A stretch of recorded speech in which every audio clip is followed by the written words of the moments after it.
Welcome to Hood Champion Boxing and Sports. In boxing, you find a way to win or you find a way to lose. We got a lot going on in boxing. We got Jermall Charlo returning to the ring. You have Terrence Crawford, who just knocked some ring rust off. Earlier in the year, you had Gary Russell, who made his, one fight a year return. He lost. Rigondeaux, he had a horrible accident this year, but, he was a champion for a long time, and he was very inactive. Demetrius Andrade, probably one of the worst cases of a champion not defending his belt. Then you had Keith Thurman, who was really holding the welterweight division down. Then he became inactive for whatever reasons.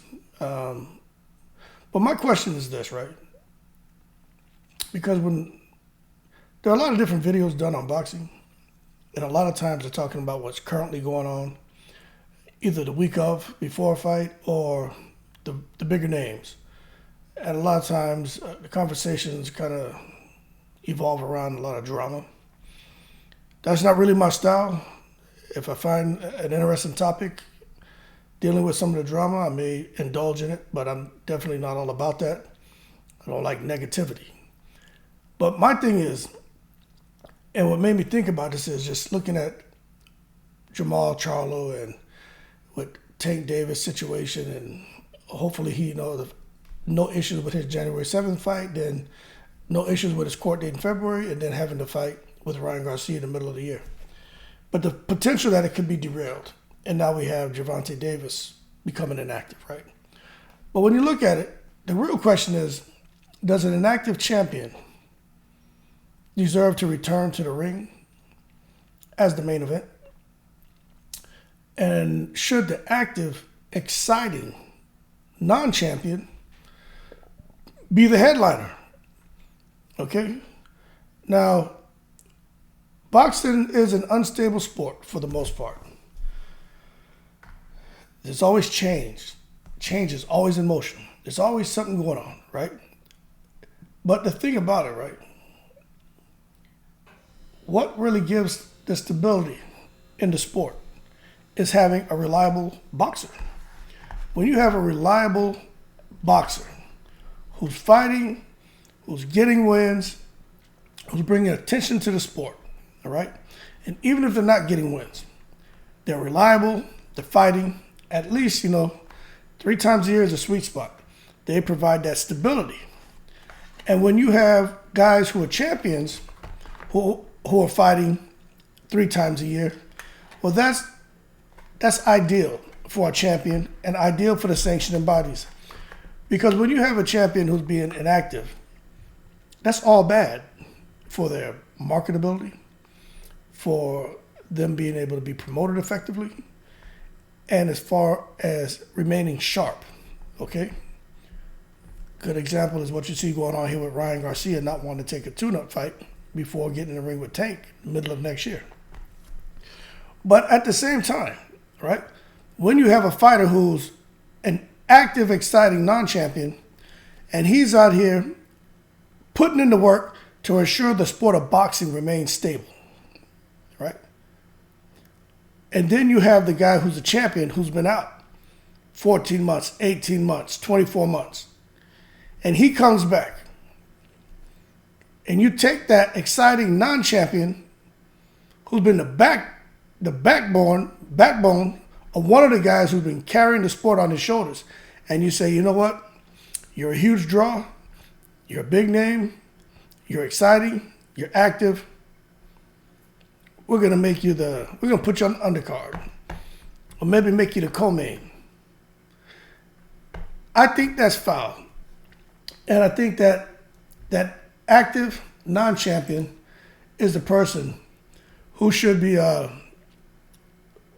catapulted into the main event slot. That's just me, man. Because when you look at, like, when Gary Russell was holding on to that damn WBC title, right? 6 years, 6 fights. And the thing is, a lot of people outside of the diehard boxing community, they didn't even know who the hell he was. And I'm going to be honest with you. I watch a lot of boxing. I've been watching a lot of boxing for a while. I love boxing. I have sets of boxing DVDs, right? From the first fights of De La Hoya, the first fights of Mayweather, the first fights of Cotto, the first fights of Larry Holmes, the first fights of George Foreman, the first fights of Mike Tyson. I have those fights. First fights of Bernard Hopkins, okay? But I'm going to tell you this. I really didn't. I had forgot about Gary. I honestly forgot about Gary Russell because he wasn't fighting. And as a result, when they put his events on, we get it. He had the belt. We get it. He's an exceptional talent. But his boxing cards never really did that well, man, because he's, for the most part, was kind of, he wasn't really thought about because he wasn't active. And that hurt him. So when he came and he lost, let me tell you, in my opinion, the reason he lost that fight was just the inactivity. You could say he hurt his hand, you could say, but whatever. It's inactivity, man. So now you got Jamal Charlo coming back. And by the way, we talk about Gary Russell in his weight division. You have Prince Nassim, who had 15 title defenses in 5 years. But at the same time, we got to understand, the demand has to be there. With a guy like Prince Nassim Hamed, that's a whole nother level, right? When it comes to marketability, showmanship, everything. Gary Muscle is the exact opposite of Prince Nassim. But at the end of the day, both boxers, both champions. You look, one guy, 15 defenses in 5 years. The other guy, 6 defenses in 6 years. That's a fail. Now, when you look at Jamal Charlo coming back, why does he really deserve to be headlining a show? Okay, I honestly feel it's kind of like a double-edged sword in a way, because this is something that people don't talk about. When it comes to a guy like Jamal Charlo and some other champions and non-champions, some of these guys who are fighting once a year, see, there has to be slots, and now there's competition for those slots. And this is where you start to have problems within amongst the networks and the fighters, and then with their promoters, okay? If a fighter is a champion and he's not active, right? The network has to have viewers, they have to have ratings. Like they need that, or the network just kind of dries up and goes away. So you got a guy like Jamal Charlo who wants to fight, and the network takes a look and says, okay, we have one slot for the time frame where he's saying that he's going to be available to fight. And they have 4 different fighters who are active, who are doing great numbers, and they may be champions, some may be non-champions. There's not really much of a demand for the inactive fighter. This is where a guy like Jamal Charlo, where maybe there's a slot he wants and they choose to pass on him to give it to someone else because the other person they feel will do better numbers because Jamal Charlo is inactive and people are he's kind of becoming an afterthought. Then you happen where he'll turn down that opportunity to fight because he's not going to be the main. They probably put him as a co-main. And pride and ego gets in the way and he's like, nah, I'm not going to do that. So now where he would have been fighting, maybe that fight would have made for a second fight in the year or the first fight for that year. Now they go without a fight and they got to wait to see what other slots open up, what other opportunities present themselves. Then in addition to that, they got to look to see what fighters are available. And see, all the stars have to line up. Money's got to be there. And if it's not there, they go and they're inactive. So it's like a double-edged sword. You got that extreme, then you got the other extreme to where the fighter just doesn't want to fight. You know, hey, I can pick and choose. I fight once a year. I'm making good money. But for a fighter like that to choose to come back, I just don't think it's fair for those guys being inactive. Like, I don't even think we should refer to them as champions anymore. When you're out the ring a year without fighting, now, if there are some extenuating circumstances precluding you from getting into the ring, that's different. Guys get hurt. Guys get injured. And I would even say if someone's having a kind of domestic issue, family problems, or, anything. When I say family problems, I'm just talking about husband and wife. I'm talking about siblings, parents, grandparents, extended family. Some things are just a priority. You have to understand that and want to work with them. But this is where I say, who controls boxing, right? The boxer shouldn't control boxing. The manager shouldn't control boxing. The promoter shouldn't control boxing. The advisor, right? Because that's a title that's being thrown out there, right? They shouldn't control boxing. The sanctioning body should control boxing. Okay? See, this issue about inactive fighters hurting the sport of boxing, there's an article I just pulled up and skimmed over from 1923. An article, I'll tell you right now, man, because from the New York Times, talks about the New York State Athletic Commission is determined to make boxing champions defend their titles whenever bona fide challenges have been issued and the required forfeits have been posted. This was made plain at the weekly meeting of the commission at its headquarters in this city yesterday afternoon when a formal warning was issued. It's an article from 1923. So this whole thing about inactive fighters and needing to fight, it's been going on for a while. But to me, when you got a guy like, let's say Rolly, right? Exciting, people want to see him. I'm going to be honest with you. This is just me. I'd rather see Rolly fight than Jamal Charlo. I'm serious. I'll even say this. I'd rather see Blair Cobb fight than Jamal Charlo. Some people aren't going to agree with me, but we're talking about guys who are active, guys who are draws, guys who names that kind of got out there, right? I'd rather see that. Now, I'm not saying I don't want to see Jamal Charlo, but what I'm telling you, if you ask me, who would I make the main and who would I make the co-main? Because there's a lessons learned process to all this, okay? Now, I understand with Jamal, there may have been some ups and downs, but you look at the fact that he hasn't been getting in the ring.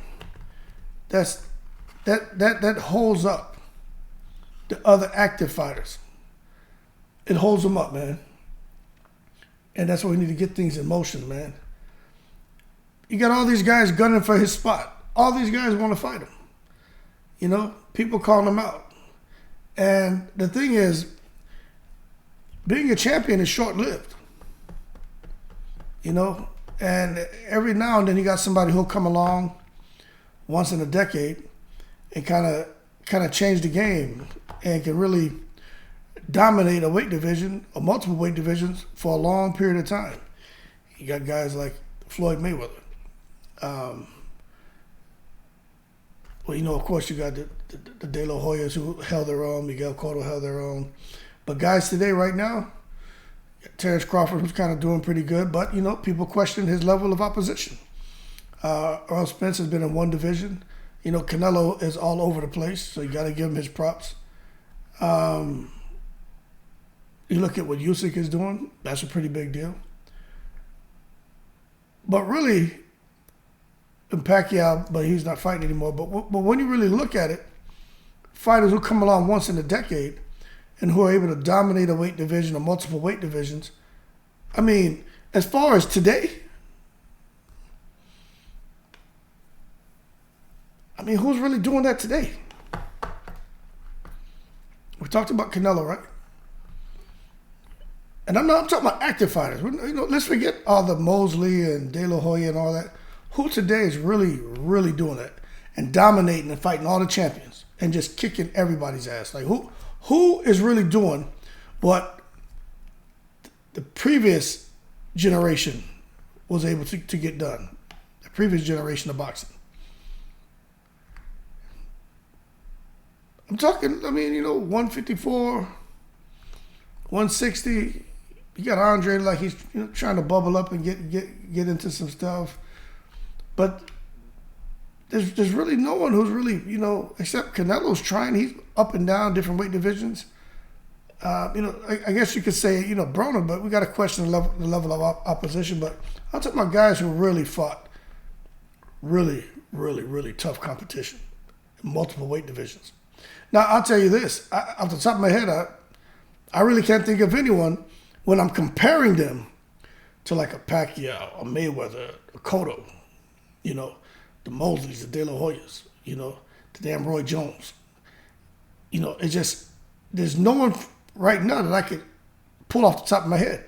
Now, someone who looks like he may be able to do it, maybe at 147, 154, maybe at 160. As of right now, because he passes the eye test, Jaron Ennis. He passes the eye test. He looks like he can make some noise. But I think the verdict's still out on him. We don't know yet. But at the end of the day, when we come and look at these guys coming back and just taking their position as a champion, as a main event, I just don't think that's fair, man. I know we got to take the good with the bad, and I just think something needs to change. Because if a guy's going to vanish from the sport like that and just not want to be active, to me, all those benefits, all those luxuries that come with holding on to that title, that should vanish too, in my opinion. Keith Thurman is another example. Doesn't matter if you agree with what happened with him. Earl Spence. Some people think Earl Spence, as of right now, people think Earl Spence should be stripped. I'm telling you, a lot of people are just unfair. I don't think he should be stripped, but again, inactive. Doesn't matter of his circumstances. People don't want to understand that. But this is where the sanction bodies need to come in and make the champions fight 3 times a year. And follow their own rules. Follow their rules. Champions are supposed to be active. Champions are not supposed to be so damn inactive. If so, strip them of that damn title, man.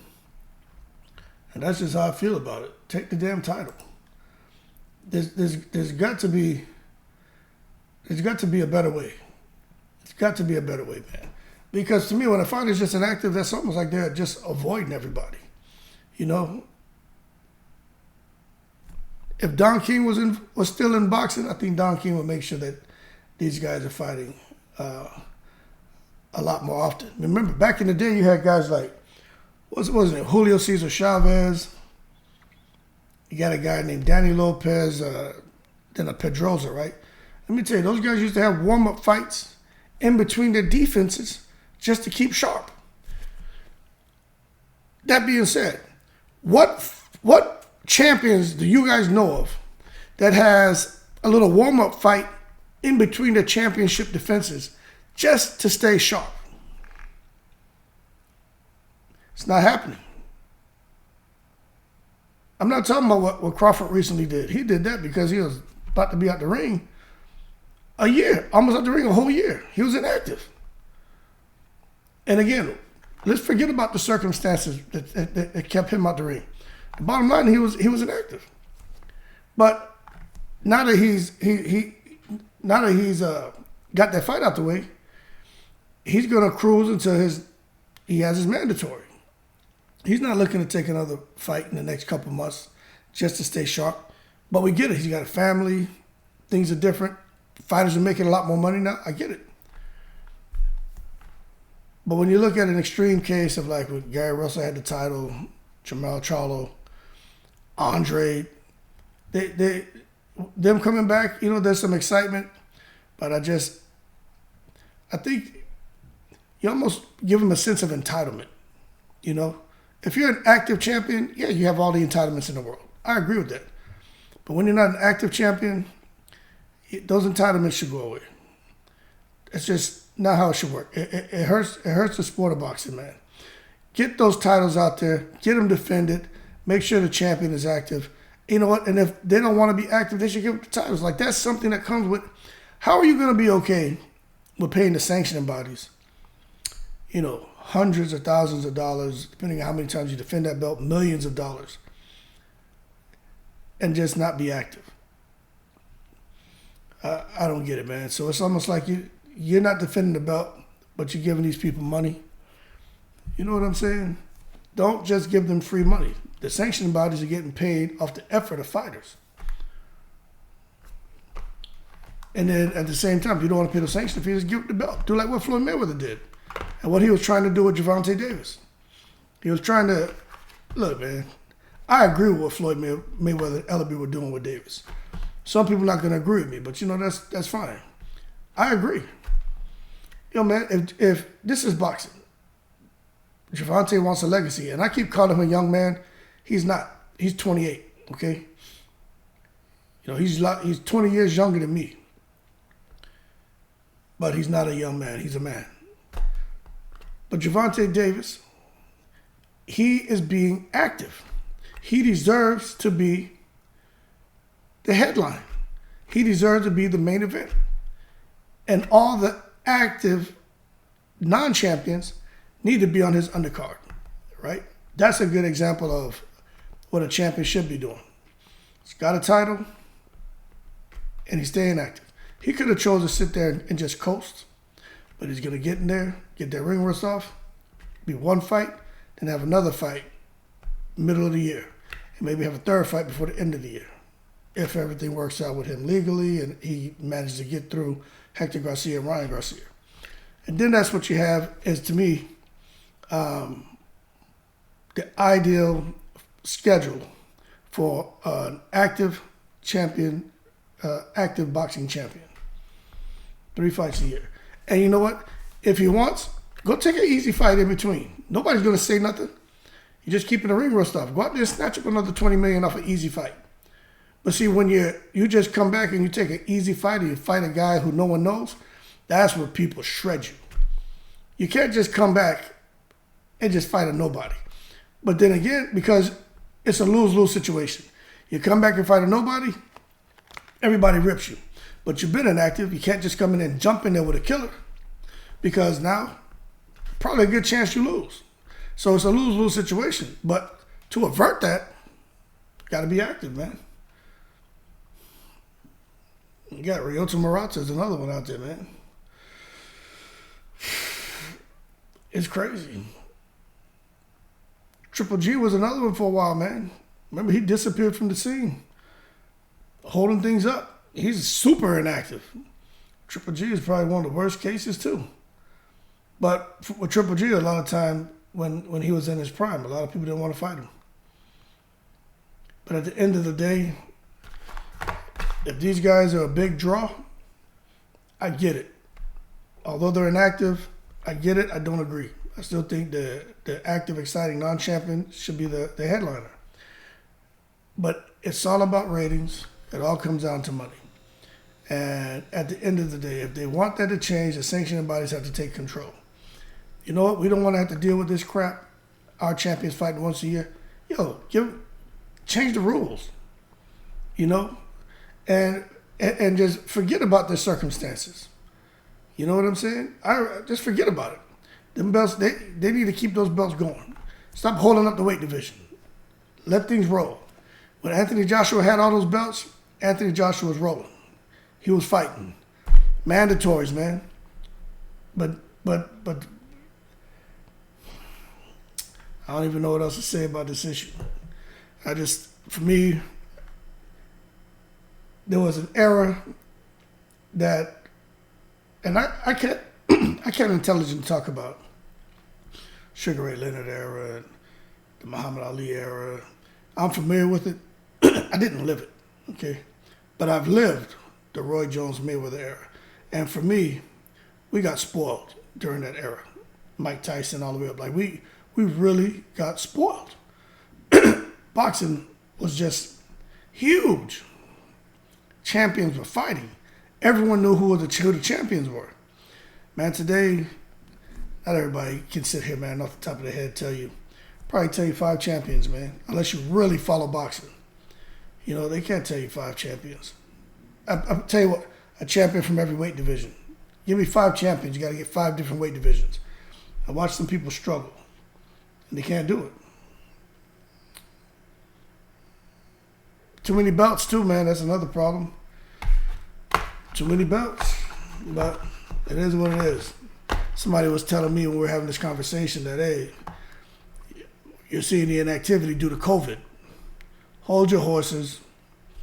That kind of crap was happening way before COVID came along. I'm not saying, COVID did kind of exacerbate things. But, it is what it is. But that being said, with Jamal Charlo coming back, I guess there's a little bit of a demand to see him. But I just think if you have a guy like Rolly Romero on that fight card, I would say put Rolly as a headliner. I would say put Blair Cobb as a headliner. That's just me. But even Rolly Romero's coming up on more than 6 months out the ring. Probably over 6 months now. So again, these guys got to get active 3 times a year. Got to be in the ring. Got to be in there fighting. You know who's pretty active? He's nowhere near on the level of a Jamal Charlo, or he's not even there with Blair Cobb and those guys yet. But you see that Nico Ali Walsh? Bob Arum is keeping that Ali name out there, isn't he? If Nico Ali Walsh can maintain this pace 3 times a year, 4 times a year, or get that belt and go to about 3 times a year, because when most champions get a belt, they go down about twice a year. And then some guys, when they get to becoming a superstar, they start to scale back down to around once a year. But really, that sweet spot, 3 times a year. If Nico Ali Walsh can keep winning, keep improving, and keep fighting 3 times a year, Nico Ali Walsh is going to do some damage. But outside of him fighting 3 times a year, who's really fighting 3 times a year right now? Though Jared Anderson is getting busy, but then again, he's still up and coming. Bob Arum, kept Keyshawn Davis pretty active. But bottom line, they got to stay active. And I just don't think the inactive champion, and an inactive champion is the worst thing for boxing. The worst thing. They're holding up the belts. They're holding up other guys' progress. No one's getting an opportunity. You got guys fighting each other for next to nothing, taking losses when really they should have had an opportunity to fight for a belt. Now they'll never get that opportunity because, a loss in boxing is like their career's over, and it's real unfortunate. But that being said, man, y'all keep cool. I'm glad Jamal is back. But from Thurman to guys like Andre to all these guys who have titles or had a title, right? You can take a look at what happened with guys like Thurman, how the inactivity hurt his performance. Take a look at a guy like Gary Russell. If you're active, you're probably less prone to injury. For those of you who don't believe me, that's a fact. The more active your lifestyle is, the more of a chance that your body will be able to better handle a sprain or different things that could sideline you, probably permanently, if you were an inactive fighter. So it's important to keep your body in condition and stay active, right? You look at Earl Spence. Earl Spence is an animal. Earl Spence, I still don't see why people don't give Earl Spence credit. But I think the thing that's going to backfire on Earl Spence is he gains a lot of weight in between fights. He still drinks a lot of alcohol, which he can do that. That's his right. But you got to live a healthy lifestyle, a clean lifestyle. People can say what they want about Floyd Mayweather. Take a note from Floyd.